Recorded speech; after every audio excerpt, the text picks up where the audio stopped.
for other people. We have people who remain there. Where do you want to go?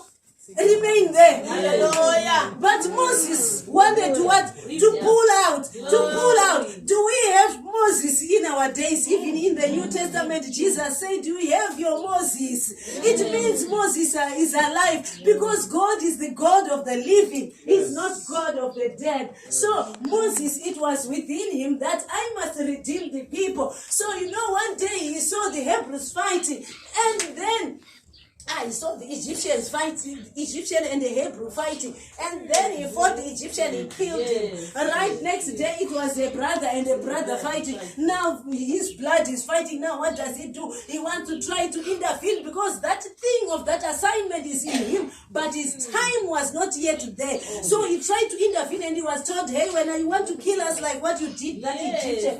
Obvious. He knew that the story is now out. The secret is out. That thing that you think is a secret is known by everyone. That thing that you hide is known by everyone.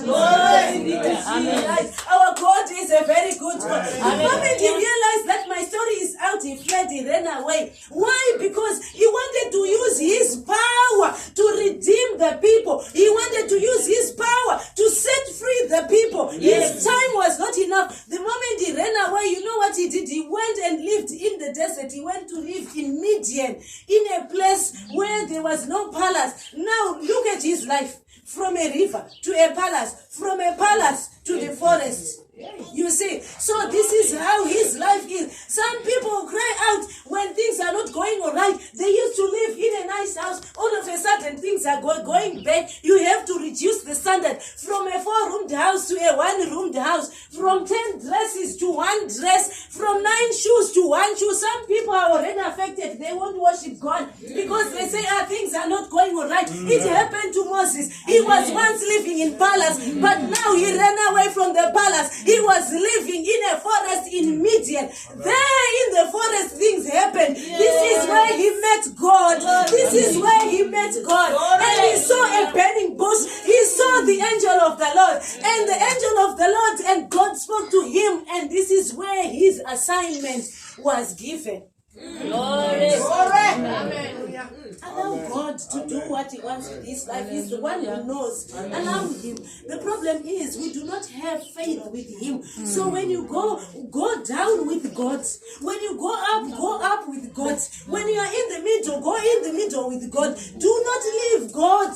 Do not be alone. In the world, there are ferocious wolves. Nothing is good. They're out there. They are ready to devour. The moment you have declared yourself to be a Christian and at the same time you want to leave God, you'll be in trouble. Moses did not leave God. So God told him and said, go and pull out my people from the land of bondage. Their cry have reached heaven.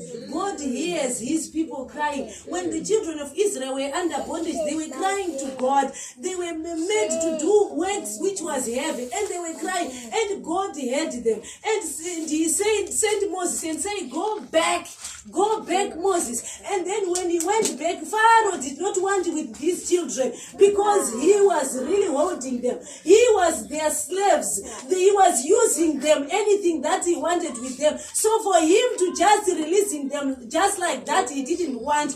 But then God has to use a strong hand. He had to perform miracles. And Pharaoh, just because he wanted also to be like a god, he also called his sorcerers and magicians. They also did miracles. There are things like that in the world which resemble like it's from God, and yet it's not from God. It's coming from the people of Pharaoh. You must have discernment to say this is not coming from God. This is coming from God. And Moses was given an assignment to lead. Now when they were going out now, going back to where we read now. Now he was going out. First, when they were going out, they encountered the sea. When they encountered the sea, Pharaoh followed and said, my slaves are going. I can't leave them like that. And as they are going, the children of Israel, there is a war behind them. Remember, these children were under slavery. They do not know what is a war. They do not have artillery for war. They do not know how to stand to fight. They do not know about soldiers. All they know is to be slaves. And then there is a battle battalion of warriors behind them. Ahead of them, there is a sea. There is no way. Going back, they are going to be eaten by the battle. Going in front, they are going to be eaten by the waters. At times, we are faced with a situation like that in our lives. When you look back, there is a situation which is heavy. In front of us, there is a situation which is heavy. What happens when you are faced with that situation? This is where the hand of God comes in.